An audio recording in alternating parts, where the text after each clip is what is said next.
ketemu lagi dengan aku Yelna Yuristiari dalam YouTube channel aku Yelna Yuristiari. Pada kesempatan ini aku mau cerita ke kalian pengalaman aku tahun pertama di Madagaskar. Sebenarnya belum sampai sih tahun pertama, karena aku pertama datang ke Madagaskar itu tanggal 27 Desember 2020, dan sekarang itu sudah bulan Mei tanggal 4, jadi sekitar 4 bulan aku sudah ada di Madagaskar. Sebenarnya aku berencana ingin pulang kampung ke Indonesia untuk lebaran, tapi apa boleh dikata, karena pemerintah Indonesia itu memberlakukan close border di Indonesia. Jadi kita nggak bisa balik dari luar ke Indonesia, itu kita nggak bisa balik dulu sampai tanggal 24 Mei 2021. Tapi sebenarnya kalaupun kita mau balik itu ya sah-sah aja, tapi kita sebagai rakyat yang patuh terhadap pemerintah Indonesia ya kita turuti. Jadi kita nggak balik dulu di lebaran ini, dan kita tunggu sampai tanggal 24 Mei 2021. Nah, ceritanya kita udah bilang ke tempat kita bekerja, kalau misalnya aku khususnya kemarin bilang ke HR-nya tempat aku bekerja kalau aku mau pulang di bulan Mei. Mereka udah arrange tiketnya, dan waktu itu kalau nggak salah tiketnya dari Antananarivo ke Paris, terus dari Paris itu ke Doha, dari Doha baru ke Jakarta. Mereka sudah bookingkan tiket, tapi karena adanya peraturan itu jadi kita batalkan semuanya. Jadi aku rencananya itu mau pulang ke Indonesia ketika border dari Indonesia itu sudah dibuka. Akan tetapi ternyata itu ada peraturan baru lagi dari pemerintah Madagaskar. Kalau misalnya kita pulang ke negara asal kita itu nggak bisa masuk ke Madagaskar lagi. Jadi kemungkinan aku akan hold dulu rencana home leave aku atau cuti pulang ke rumah aku sebentar. Nanti semoga saja COVID yang gelombang baru ini berakhir dan aku bisa pulang kampung, liburan, dan balik lagi untuk bekerja di sini. Jadi kalau teman-teman bertanya kenapa aku bisa sampai di Madagaskar, itu karena aku bekerja. Dan pada bulan Mei ini adalah bulan kelima aku sudah bekerja di Madagaskar, dan sejauh ini suasana kerja yang aku alami gitu di Madagaskar itu sejauh ini baik-baik aja. Dan teman-teman lokal atau teman-teman orang Madagaskar aslinya itu tipikalnya itu hampir sama dengan orang Indonesia, karena mereka itu ramah, terus hangat gitu, welcoming terhadap kita semua gitu. Jadi aku merasa senang di sini juga. Dan karena sekarang bulan Ramadan, aku ingin membahas suka dukanya aku berada di Madagaskar selama bulan Ramadan. Jadi yang pertama aku catat, pertama itu sukanya. Jadi dari segi cuaca, kalau di Madagaskar kebetulan bulan Mei ini adalah bulan wet season.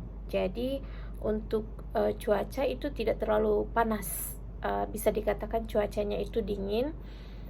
Contohnya aja itu di ibu kotanya Antananarivo, itu cuacanya itu weathernya itu sekitar temperaturnya 17 derajat Celcius. Kalau di tempat aku tinggal, karena aku tinggalnya di kalau misalnya di Indonesia itu semacam di pinggir lautnya atau di coastal city-nya seperti Jakarta, nah itu agak panas, sekitar 22 derajat Celcius. Tapi maksimum dari temperaturnya untuk bulan ini itu sekitar 28 derajat Celcius, yang mana bisa kita katakan sebagai orang Indonesia 28 itu cukup sejuk.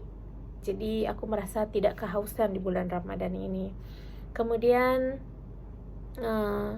di bulan Ramadan ini, karena majority dari orang Madagaskar itu Kristen, jadi mereka tidak istilahnya, kalau di Indonesia kan ada istilah pulang cepat gitu ya, atau perginya kita bisa jam 9, pergi paginya kita bisa sampai di kantor itu jam 9. Nah, tapi di Madagaskar ini biasa aja gitu. Jadi kita datang di waktu yang sama dengan sebelum bulan puasa. Jadi karena kita bekerja seperti hari-hari biasanya, itu perasaannya puasanya nggak terlalu terasa puasa gitu. Jadi aku lebih suka ini karena kita nggak merasa terlalu lapar dan haus, karena karena kita sibuk bekerja gitu. Terus makanan buka gimana?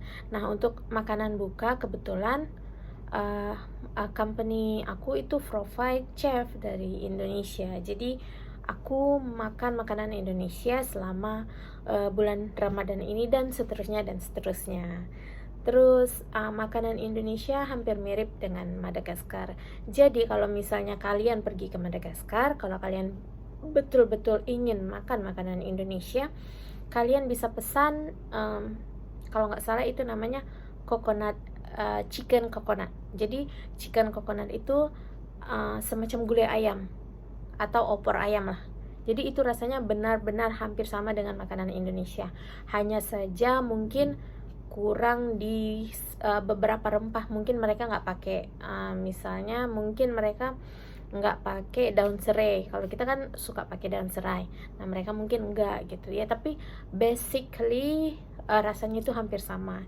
Jadi kalian jangan takut aku nanti nggak bisa nih makan makanan Indonesia. Kalian pasti akan temukan suatu saat di suatu tempat, kalian pasti temukan. Karena aku tahu makanan chicken coconut ini karena waktu itu aku pergi tamasya sama teman-teman satu kantor, dan kita itu dijamu makan siang, dan itu makan siangnya chicken coconut.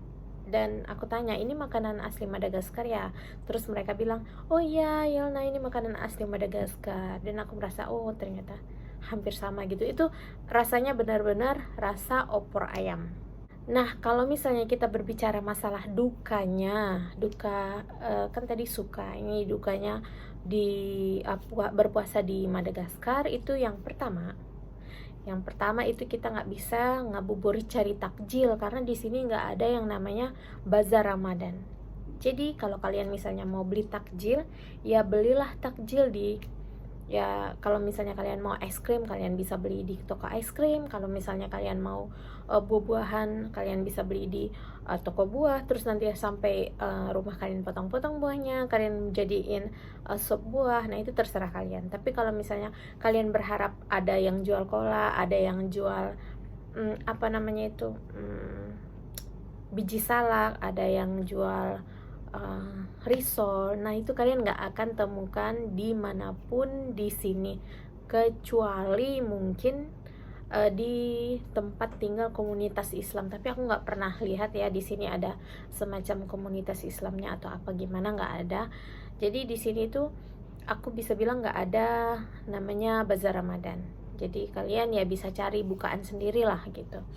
Terus masjid di Madagaskar ini ramai, tapi karena sekarang juga musim COVID, aku belum pernah masuk ke masjidnya sendiri, dan aku nggak tahu itu apakah masjidnya itu menerima cewek apa enggak gitu. Kalau misalnya seperti di India atau Bangladesh itu kan mereka masjidnya khusus untuk cowok ya. Kalau di Madagaskar aku nggak tahu apakah sama seperti itu atau berbeda, karena kebetulan kota yang aku tinggali ini adalah kota yang majority pendatangnya itu banyak yang sepertinya itu dari daerah-daerah Arab gitu, dari Jordania, terus ada yang dari Tunisia, Maroko, dan segala macam. Terus ada juga kalau nggak salah ada yang dari Pakistan. Jadi mereka itu aku nggak tahu culture Muslim di kota ini bagaimana, maksudnya di masjidnya bagaimana, aku nggak tahu, karena yang pertama aku nggak pernah ke masjidnya juga gitu. Terus yang ketiga, COVID merubah dunia. Karena adanya COVID di Madagaskar ini, aku bisa bilang kalau banyak yang belum aku tahu tentang kota ini. Jadi aku berharap nanti setelah COVID aku bisa explore semua Madagaskar, aku bisa kunjungi pulau-pulaunya, terus aku bisa kunjungi desa-desa kecilnya, terus aku bisa ketemu sama banyak orang, terus aku bisa aku explore semuanya, sehingga nantinya aku akan share ke kalian apa saja yang aku lihat di Madagaskar ini. Jadi kalian tetap harus apa namanya ya, bukan follow sih, aku harap kalian bisa subscribe aku di YouTube ini. Jadi kalau misalnya nanti aku ada update tentang Madagaskar ataupun tentang apapun itu, khususnya tentang tempat-tempat yang aku kunjungi atau tentang teknik sipil juga, karena aku beberapa kali itu upload video tentang teknik sipil, karena kadang aku pengen share sesuatu kepada kalian dan kalian bisa follow aku gitu. Maksudnya subscribe aku, atau kalian juga bisa follow Instagram aku di @yelna Yelna, Y-nya 3, YELNA di Instagram. Dan ya, terima kasih karena sudah melihat YouTube ini, dan sampai jumpa di video aku selanjutnya. Bye bye.